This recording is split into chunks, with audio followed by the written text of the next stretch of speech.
minhas perguntas de birra real e falar o que tá rolando. Para quem caiu meio que de paraquedas aqui, o que que é a birra? O que que é a birra da criança? Sim. A birra da criança é um descontrole, né? Ela tem lá um piti, um ataquinho. Um descontrole mesmo. Uma tá? De raiva. Né? De raiva provocada por uma frustração. Ou porque ela queria continuar fazendo alguma coisa que precisa ser parada, precisa ser interrompida, né?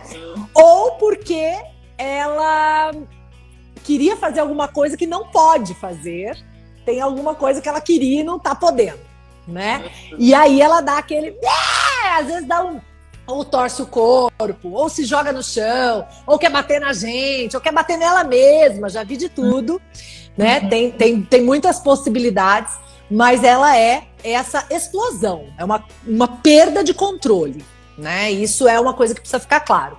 Tava indo ali, a criança estava conseguindo ainda se administrar, se controlar, e de repente ela, pum, explode, perde o controle. Então, para começar assim, é esse descontrole das próprias emoções. Eu vim até com a caneca de emoções, né? Alegria, tristeza e aquela que não quer calar, a raiva, né? O medo. Falei, combina com a nossa live essa aqui. Combina. Não, eu até questão de temperamentos, eu já sei qual é o temperamento da minha filha. Fala aí, qual que é? Eu acho que ela é igual o meu. Eu sou sanguínea colérica e ela também. Sanguínea eu já tinha certeza que ela era. Uhum. Aí eu tava na dúvida ali, mas eu tô vendo Sabe uma coisa interessante esse negócio de temperamentos, Fabi? Porque o temperamento sanguíneo, ele tem uma coisa que é muito curiosa e que você vai começar a observar na sua menina também. Talvez você já veja em você. Que é, fora com os outros, é mais fácil tá tudo bem, é mais fácil ser legal, é mais fácil engolir sapo, sabe? Lá fora com a galera, para não passar de chato, né? Para não passar de a pessoa que não vou falar isso e tal. Agora, dentro de casa é a hora que ele não deixa passar nada. Então, às vezes, é super legal lá fora e nem tão legal assim dentro, né?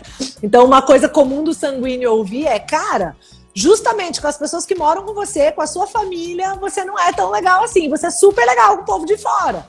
Então, às vezes, tem esse lugar, sabe? E o que é muito legal da gente saber isso sobre os nossos temperamentos? É que são tendências, não são regras determinadas e fechadas, né? Uhum. É algo que a gente vai entendendo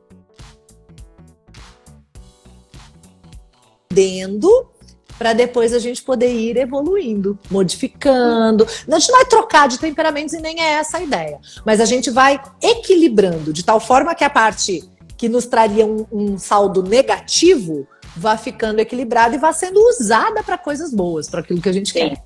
Né?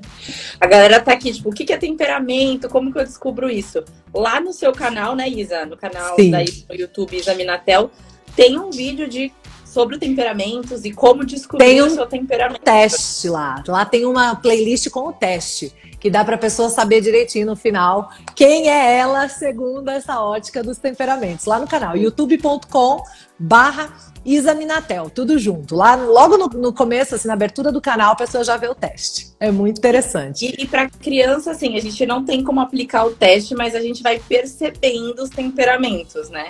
Isso, a gente tem... Na verdade, além do teste no canal, a gente tem livro, Temperamentos Sem Limites, que também tem o teste. E a gente tem um curso, Temperamentos da Criança ao Adulto, que também fala tudo sobre isso.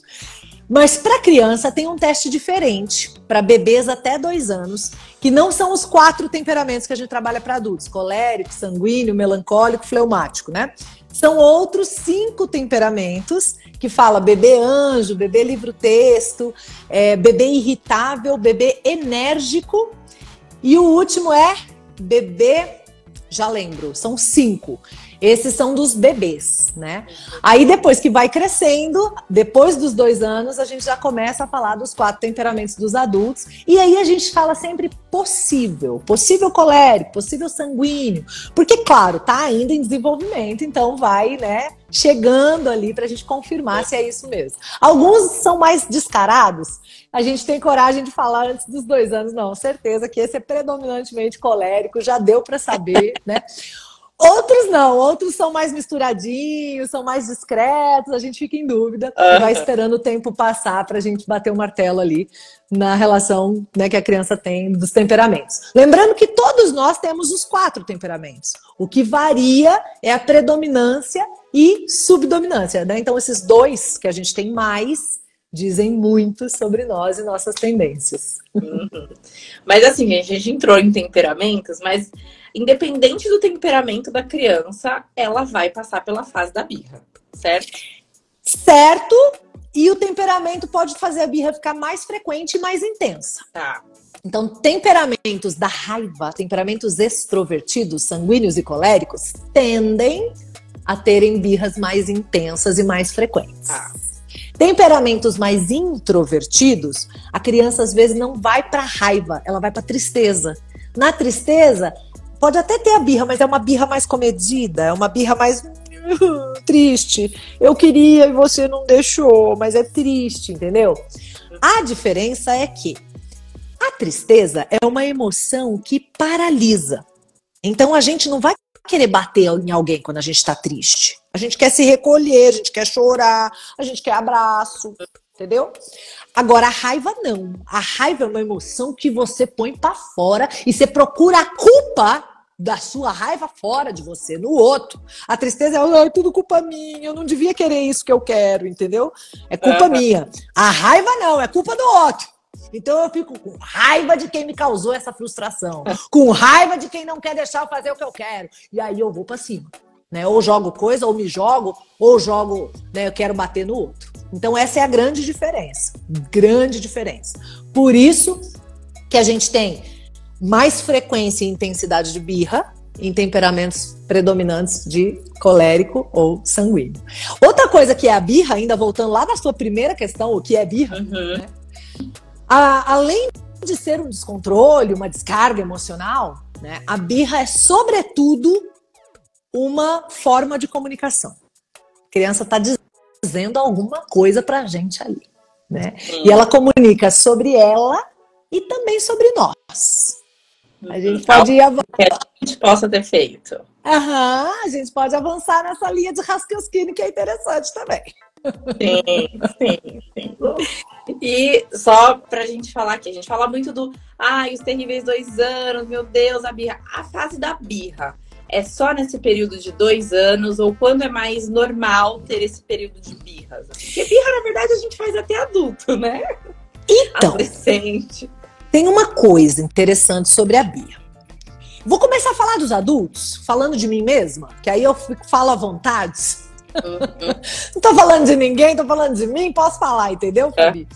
Eu fazia birra até bem pouco tempo, bastante. Aliás, nos stories hoje cedo dei uma compartilhada sobre coisa que tem a ver com isso aqui.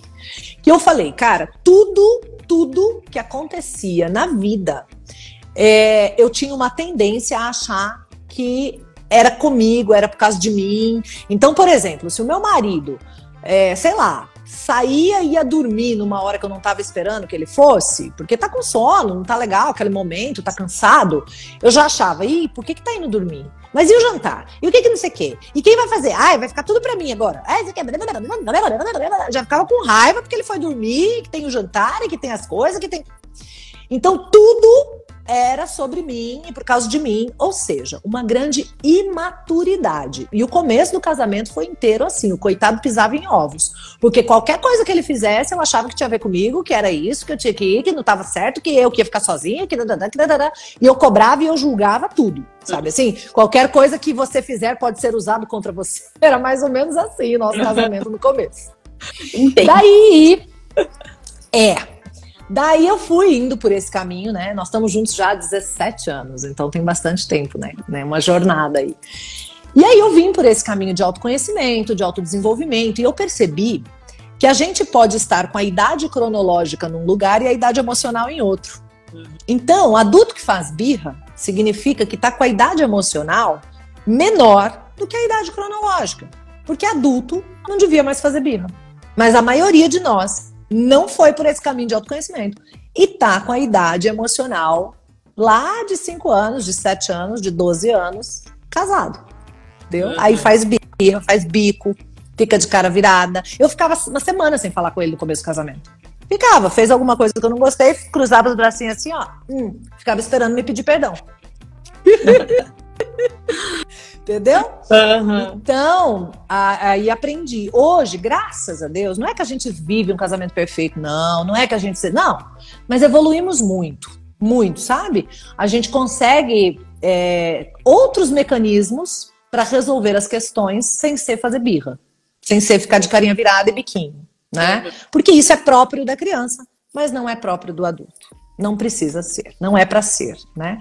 Se a gente está fazendo isso é porque a gente ainda não atualizou a idade emocional. Até porque na nossa cultura a gente não tem muita oportunidade de estudar a vida emocional, né? Sim. Então a gente acaba tendo que ir atrás disso por a gente mesmo. Não teve na escola, né? Sim. E hoje a gente fala dessa questão de birra e de como lidar, mas lá atrás, né? Era tipo, vai, para de chorar, vamos, né? Então a gente engole o choro. Exatamente, então, exatamente. Mas então, a fase normal, digamos, da birra da criança, qual que é esperado, assim? Ela tende a acontecer a partir dos 2 anos, que terríveis 2 anos, que a gente fala pode acontecer entre 1 e 3. Então a gente fala como média 2, mas algumas crianças antecipam e outras atrasam um pouquinho, né? Mas geralmente é por volta dos 2 que ela começa a acontecer. Se a gente entende o processo que está acontecendo ali, que é o processo de individuação, e a gente consegue passar por ele permitindo que a criança seja ela mesma e se descolhe da mãe, do pai, vai bem e começa a amenizar. Aí com 3, 4, 5, 6, vai dando uma boa amenizada, né? Então ali no 6 dá se a gente entendeu o processo. Fabi, se eu não atendi o processo, toda vez que eu falo de terríveis 2 anos e faço posts sobre isso, tem gente que comenta assim, os 2 não foram nada, pior são os 3, pior são os 4, pior são os 5. Por quê? Porque a pessoa não conseguiu viver o processo nos 2, que era a individuação. O que acontece nos 2 anos é um processo de maturação, que se a gente não sabe, ele vai prolongando. Vai prolongando e vai piorando, porque aí vai crescendo, né? Com 2 anos você ainda pega no colo e arrasta pro carro. Com 4, com 5, com 7, vai ficando difícil. E bom, vamos lá. O que aconteceu essa semana que eu falei, Isa, socorro, me ajuda. E detalhe, tá?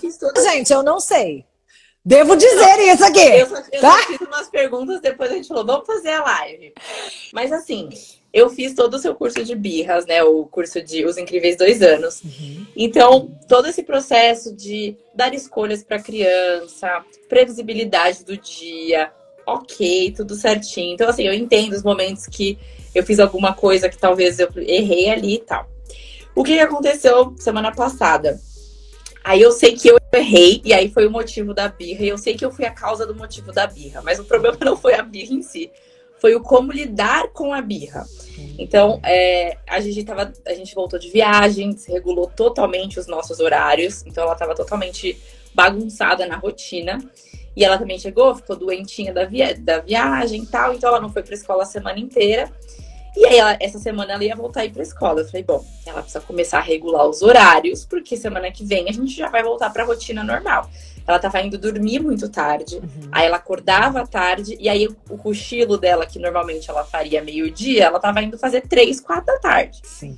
E aí acordava tarde, e aí vira uma bola de neve. Beleza. Nesse dia, ela tinha ido dormir, assim, ela lutou o dia inteiro, que ela é uma criança que luta pra dormir, eu sofro com essa parte do sono. E ela foi fazer o cochilo às 5 da tarde. Então, assim, ela lutou, aí eu falei, nossa, gente, ferrou, que horas ela vai dormir à noite?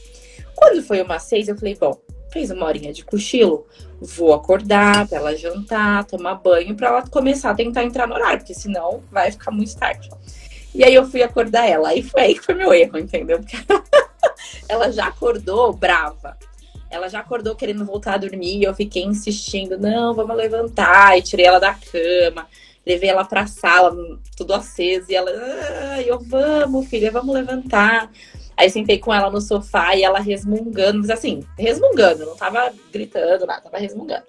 Vamos, aí nisso meu marido veio também, vamos, Gigi, acorda, tal.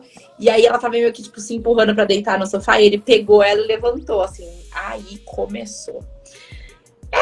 Começou uma gritaria que, assim, ela nunca tinha feito isso. De gritar e de se debater, de, tipo, não querer que encostasse nela e tal. E até meu marido olhou pra mim e falei, é birra, amor? Tipo, ela tá muito brava, porque ela não queria acordar. Tipo, ela tá pé da vida com a gente.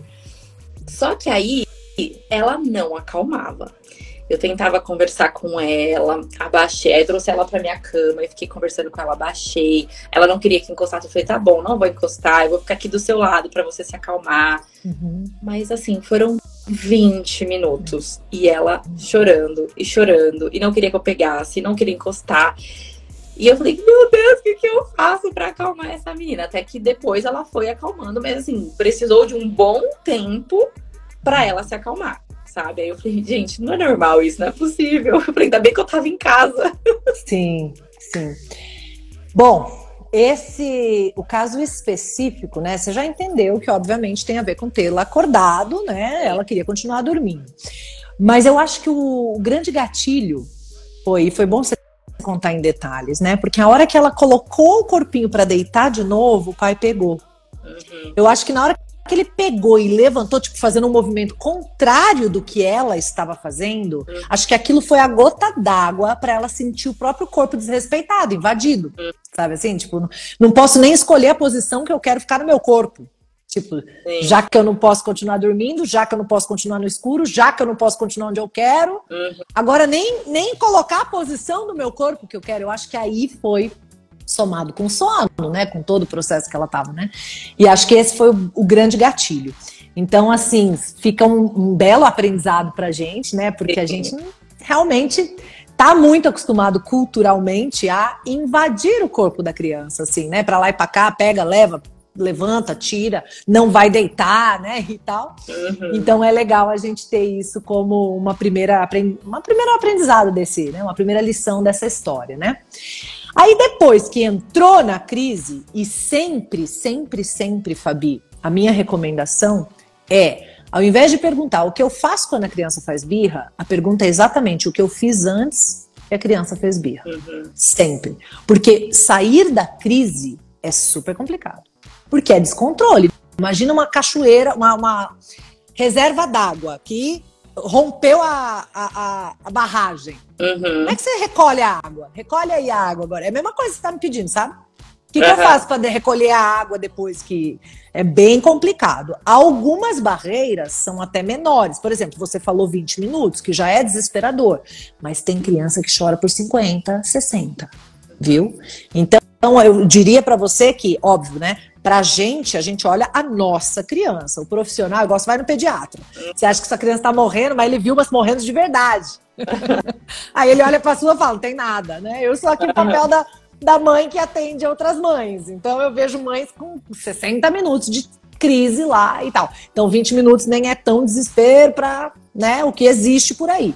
Mas é desesperador ainda assim. Então depois que ela entrou na crise, você fez bem de dizer, não quer que eu pego, não vou pegar, não vou encostar. Tem gente que fala que o abraço acalma, mas varia. Não funciona para todas as crianças. Tem crianças que sim, você abraça, ela se solta, o corpinho fica molinho e funciona bem. Não é para todas. Eu, por exemplo, geralmente os temperamentos da raiva não gostam disso, sabe assim? Se eu tiver com raiva, não encosta em mim. Se encostar, eu fico pior, entendeu? A Gigi deve ser das minhas, entendeu? Não encosta em mim que eu tô com raiva, entendeu? Não, aí nesse caso... Eu falava pra ela, ó, tô aqui, não vou, você não quer que eu te pegue, eu não vou te pegar, mas quando você se acalmar, eu tô aqui. E aí depois desse tempo ela foi chegando perto, ela foi se encostando e tal, até que... Mas demorou muito tempo, né? Então, assim, nesse caso... eu acho que talvez, porque agora nós vamos falar hipóteses, óbvio, a gente não sabe o que teria funcionado, porque já passou. Então o passado ele serve só para nos ajudar com novas situações que podem acontecer no futuro, E é isso que nós vamos fazer aqui. Também não é uma análise para botar o chicotinho, ai, errei, devia ter feito. Não, na hora eu já falei, né? Falei, nossa, eu fiz merda, não devia ter acordado. Nunca me arrependi tanto de ter acordado. A gente quer evitar um probleminha e causa um problema maior ainda. Eu já comecei, filha, desculpa, você tava cansada, não sei o que. Eu já falei, agora a merda já tá feita. Sim. Ela tá exatamente com quantos? 2 e 1 e 10. 1 e 10. Vai fazer 2, né? Vai fazer 1 e 10. Então, nessa hora que ela já deu a explosão, aí é olhar para ela com cara de assustada, porque nessa fase a comunicação das emoções no rosto é muito mais eficaz do que ficar palestrinha, sabe? Então, você olha com cara de assustada e fala, o que foi? O que você quer? Se ela conseguir manifestar, dormir, tá bom, vamos dormir. Sabe? Se ela conseguir manifestar o que ela quer, você tem razão. Eu, quando tô com sono, eu também fico assim, vamos deitar, vamos dormir. Por exemplo, né, se fosse o caso ali, né, de como você estava em casa, era uma situação que você já tinha se arrependido de acordar, daria para voltar ali, né, tentar encaminhar de novo para dormir, né? Mas é um modelo que vale para qualquer ataque de birra. A criança teve um ataque de birra, a gente tem um mini curso, assim como Incríveis 2 anos é um mini curso também, que chama O Fim da Birra. Que a gente fala exatamente sobre isso. Que você, quando a criança tem a explosão, você se aproxima dela com cara boa, não com cara de né? E você pergunta, o que você quer? Nesse momento, o que você precisa? Porque assim, Fabi, tem gente compartilhando vídeos e achando muito bonito de ficar do lado de uma criança 40 minutos, com ela esperneando, berrando, porque ela quer, por exemplo, o sorvete, e você não vai dar. E a pessoa fica, não, eu tô do seu lado, até você se acalmar. 40 minutos sem fazer. Isso é falta de recurso, isso não é educação positiva. Então a gente precisa fazer rapport, que é um recurso da programação neurolinguística, que é acompanhar para depois conduzir. Que é estar junto na mesma energia de, é ruim mesmo, você tem razão. O que está acontecendo? O que você precisa? E quando você entender o que é, a criança soltar o que ela quer, o que ela precisa, como você vai se acalmar? O que você precisa para se acalmar? Qualquer coisa que ela disser. Dormir, ir embora. Tá bom, vem cá. Vamos resolver isso. E aí, sair falando com ela sobre isso. Eu também fico chateada quando eu queria dormir, eu precisei acordar. Eu também não gosto. Só de você dar razão, a criança faz assim, alguém me entende. Sabe? Isso funciona com qualquer ser humano, não é só com criança, não. Se você chega nervosa no estabelecimento porque você comprou um negócio para sua festa maravilhosa e na hora da festa você foi estourar e não estourou o negócio, não saiu o papel picado que você pagou caro para ter na sua festa e você volta na loja que você comprou querendo seu dinheiro de volta, brava, chateada, frustrada, porque a sua expectativa não foi atendida e você pagou por isso, você tinha direito de ter o que você pagou para ter, se a pessoa falar, se acalma, senhora, você fica com 10 vezes mais raiva. Você não fica mais calma porque alguém falou para você se acalmar. Agora, se a pessoa fala, não funcionou, esse foi o preço e não funcionou, a senhora tem razão. Você já se acalma. Você fala, não, essa pessoa me entende, ela vai resolver pra mim. Sabe? É a mesma coisa. A gente precisa ir pra criança acompanhando a emoção dela e não tentando tirar ela daquela emoção. Primeiro a gente acompanha. Tem razão, filha, você tem razão. Eu também fico chateada se eu quiser continuar dormindo e alguém me acordar, me obrigar a acordar. Você tem razão, o que você quer? Você quer voltar a dormir? Você quer? Bora lá. Nesse caso daria pra ser assim. Tudo isso. Agora, contar uma coisa também pra você. É a água da barragem, tá? Não adianta falar assim que vai ser milagrinho, vai lá e vai conseguir juntar tudo de volta. Não, porque o ideal é a gente não romper a barragem. Esse é o primeiro ponto. Outro ponto importante, às vezes você não vai poder dar o que a criança quer. E também varia muito das idades. Nós estamos falando de um bebê, né? É um bebê, tem menos de 2. Queria dormir, foi acordar. Comunica 100%. Como que nós vamos conseguir também resolver depois que explodiu, né? O processo ainda de autorregulação tá devagarzinho, tá começando a acontecer, né? Agora, vamos supor que essa mesma situação de birra acontecesse com uma criança de 3, 4, 5, 6 e acontecesse no shopping por causa de um brinquedo que ela queria e você não vai comprar. Porque aí você não vai poder falar, você quer o brinquedo? Vem cá que eu vou te dar, porque você não vai comprar. Então vamos pensar numa criança um pouquinho mais velha e uma situação que você não pode dar realmente o que ela quer, tá? Só pra gente te ajudando aqui também, as pessoas que estão acompanhando e tem alguma situação aí, né? Se a criança tá lá deitada na loja do shopping porque ela quer, sei lá, o boneco do Hulk que custa R$800 e você decidiu que hoje você não vai comprar porque você não tem dinheiro, ou você tem, mas o dinheiro não é pra isso, sei lá, né? A criança tá lá esperneando no chão, você chega pra ele e fala, o que você quer? O brinquedo do Hulk. Você quer o brinquedo do Hulk, cara? Cara, aquele brinquedo é muito legal. Ele vai parar pra te olhar, porque você tá concordando com ele. Eu achei muito legal. Vem cá, vamos olhar de novo aquele brinquedo. Vem cá comigo. Você tá interessada no que interessou a ele também. Tem uma frase que diz assim, você quer ser interessante? Seja primeiro interessada. Aí você fala, vem cá, vamos olhar de novo aquele brinquedo? Vamos tirar uma foto dele? Vamos fazer uma lista de coisas que a gente quer? Quando for uma data especial, ou seu aniversário, ou Natal, a gente olha essa lista. Se você ainda quiser essa foto, esse brinquedo, nós voltamos aqui para comprar. Viu? Você tá, de alguma maneira, atendendo a necessidade dele de ser ouvido, de ser, sabe? Alguém tá me dando importância, alguém tá ouvindo o que eu tô querendo, alguém tá dando vez e voz. Ainda que eu não vá conseguir hoje o que eu quero, mas eu fui ouvido, eu fui contemplado, tá aqui, eu tô entendendo. E aí você pode contar uma história sua. Eu também já quis um negócio que eu não pude ter. Ele não sabe as coisas que a gente olha nas vitrines e fala, Deus me livre, não tem esse dinheiro. Ele não vê, porque isso acontece dentro da nossa cabeça, né? Então, dependendo da faixa etária também da birra, a gente começa a ter mais recursos para lidar, sabe? É que quando é muito bebê, realmente a gente tem menos recursos. Mesmo assim, a gente precisa ir encontrando um jeitinho, né, de fazer a criança, tá bom, entendi, agora... Mas quando é muito bebê, às vezes entrou no chororô e não tem o que tira.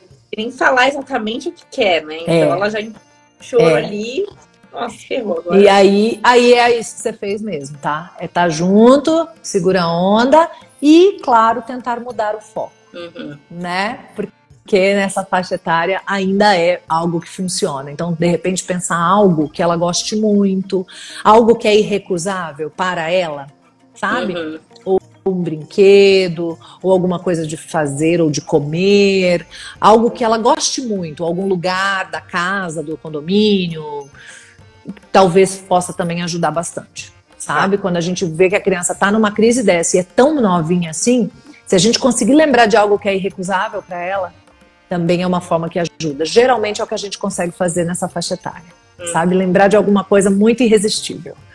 E aí fala daquilo, vamos procurar, vamos ver se tá aí, vamos ver se a gente consegue, vamos ver se a vovó atende, vamos ver se, sabe, pode ser alguém que ela goste, pode ser... Então, alguma coisa que, opa, aí você quebra o estado, é outro recurso da programação neurolinguística, sabe? Quebra de estado, muda o foco, troca o estado interno. Pode ajudar também. Agora, Isa, e quando a criança bate? Vamos lá. Já tinha acontecido algumas situações da Gigi do nada, ou no momento de ficar brava com alguma coisa, de bater, ou em mim, ou na cachorra, enfim. E aí eu falo, não pode, tô chateada com você, coisa que eu não faço normalmente, né? Mas aí eu falo, não quero ficar com você, beleza. E todas as vezes deu certo, ok, ela se acalmou. Dessa vez, foi no mesmo dia da birra, não foi na hora da birra, horas depois. A gente tava deitadinho na cama, de boa ali, eu, meu marido e ela, mas não dormindo ainda. Do nada, ela começou a chutar meu marido, assim, e rindo. E a gente, não pode, não é brincadeira, não sei o quê. E aí ela rindo. Aí eu falei mais forte com ela, olha, não pode, eu não te bato e você não pode me bater. Aí ela, bate, mamãe, bate. Ainda deu a bundinha, assim. Não, meu marido olhou pra mim, eu olhei pra ele e falei, a gente queria rir, né? Porque a gente falou, do nada, a gente falou, meu, o que faz agora? O que faz agora? Acabaram meus recursos, ela me desmontou ali na hora. Sensacional. E o que faz? E aí a gente foi e conversou. Aí no dia seguinte, de novo, e isso tem acontecido em alguns momentos. E é meio que assim, do nada. Aí eu falo, o que você tá fazendo? E ela, bater. Tipo, ela sabe o que ela tá fazendo. Ela não é que foi sem querer que ela bateu, sabe? Mas com o pé ou com a mão? Que agora eu fiquei confusa. Dois. Mas deitada na cama de brincadeira? Não tava deitado tudo assim, conversando com ela e tal. E ela começou meio que chutar. Começou a chutar. Mas de brincadeira, ela tava rindo, você falou. Não, então, mas ela tava rindo quando eu também tava falando com ela. Não pode, não sei o que. Ela, tipo... Eu falei, tá pronto. Então vamos lá. Boa, tá bom. Primeiro que assim, ela tava com raiva dele. Ele pegou agora há pouco, que ela queria dormir, ele pegou e ela ainda tá com raiva dele. As nossas raivas, elas buscam um jeito de sair de dentro da gente. É bom que a gente diga isso. A raiva sempre tenta sair de dentro da gente e ela vai sair de algum jeito. E se ela não sair, vira doença. Também é bom dizer isso, né? Então, toda vez que eu falo não, não pode, né? Qual é a imagem do não? Pensa que o nosso cérebro processa por imagem. Então, se eu falar pra você, Fabi, não pode pensar no elefante agora, tá, Fabi? Por favor, elefante não. Fabi, eu falei que não. Elefante não. Por que você tá pensando no elefante, Fabi? Porque o nosso cérebro é igual um GPS. Se eu falo, GPS, eu quero ir para qualquer lugar menos São Paulo. Ele vai falar, para qual localidade de São Paulo você deseja ir? Ele vai te dar opções de São Paulo. Porque a coisa mais parecida com o local que você falou foi o que ele captou, São Paulo. Então, a gente não fala para a criança o que a gente não quer. A gente fala o que a gente quer. Beleza. Dito isso, se a criança chutou ou bateu, o que eu vou fazer? Eu vou arrumar um local onde ela possa bater. E eu não vou dizer, não, não pode. Não sei o quê. Ah, você quer bater? Vem cá, então vamos bater nesse travesseiro aqui, ó. Bater travesseiro, conexão neuroassociativa, âncora, PNL de novo. Nós vamos direcionar onde pode.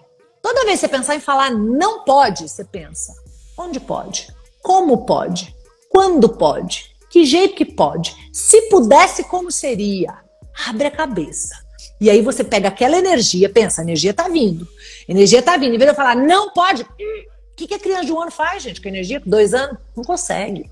Ela não dá conta, tá? Agora, o que eu faço? Em vez de eu falar, aqui não, aqui tudo bem. Aí eu canalizo a energia para onde pode. Então, se ela é de bater, eu vou arrumar um negócio pra bater. Se ela é de jogar as coisas, eu vou arrumar um negócio de jogar. Um saco de lixo com papel amassado. Joga então, joga, aqui pode jogar. Se ela é de cuspir, eu levo ela pro box, falo, aqui pode, cospe. Mas eu não falo, não pode. Aí a criança é tão maravilhosa, tão lindinha, tão poderosa, tão esperta, tão... Eu sou apaixonada, né? Que quando a gente consegue conduzir isso de uma maneira adequada, a criança de 2, 3 anos, ela fica com vontade de bater na sua cara, porque de vez em quando ela fica, a gente também fica, né? E ela pede, mamãe, travesseiro, eu quero bater. Meu menino tinha muita raiva e ainda tem, é colérico, de um temperamento bem forte, como eu também, né? E até pouco tempo, Fabi, ele me pedia caixa de papelão e caixa de ovo para destruir. Pegava um martelo e batia na caixa de ovos, assim, amassando tudo aqueles lugares onde ficam os ovos e tal. Depois que ele extravasava essa raiva, ele tinha já uns 9, 10 anos, aí ele falava, pronto, podemos conversar. Então, vira um mecanismo de extravasar aquela energia de uma maneira que não faça mal nem para ela mesma, nem para os outros e nem para o ambiente. Então, na caixa de ovos vazia, ok. Na mesa de jantar, nos objetos da sala, não. Mas não vou falar não. Eu vou falar, você quer bater? Vem cá. Pega ela, vem cá. Conduz ela para onde pode. Viu? Então sempre, não é não pode, é como pode. Onde pode, que jeito que pode, o que pode, quando que pode, sabe? Ah, eu quero gritar. Bota a cabeça no travesseiro e grita. Tá. Bota aqui no colchão, grita, pode gritar. Aqui você pode gritar. Ou então vai para um lugar que possa gritar. Vamos lá no parque e tal, vamos gritar lá fora. Beleza. Mas não diga sempre, ou para qualquer coisa, não pode. Porque daí a criança faz o quê com aquela energia que ela ainda não sabe se autorregular.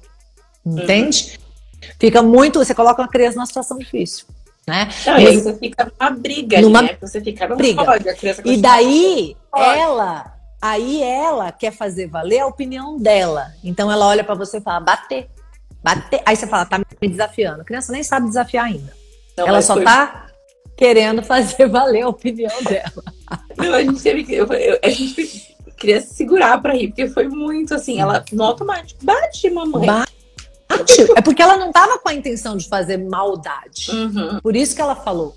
Ah, você falou, eu não te bato, você não vai me bater. Ela falou, então me bate, que aí eu te bato, porque eu não tô com malvadeza.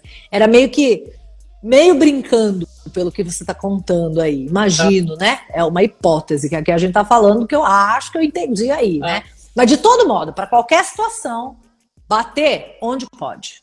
Às vezes, tem gente que compra um tambor, se a criança gosta de bater, vai extravasar só, vai pro tambor, vai pra, sabe? Acha um lugar. Tem gente que compra saco de boxe, depende, né? Tem criança que gosta de chutar, então compra um negócio de chutar. Pode chutar aqui, né? E vai achar jeito para extravasar aquela energia. O segundo passo é conversar sobre aquilo, mas aí quando a criança vai crescendo.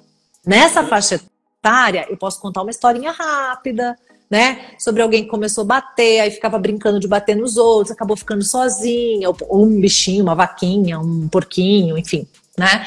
Rápida, para ela ir assimilando. Poxa, bater, acaba ficando sozinha, as pessoas se afastam.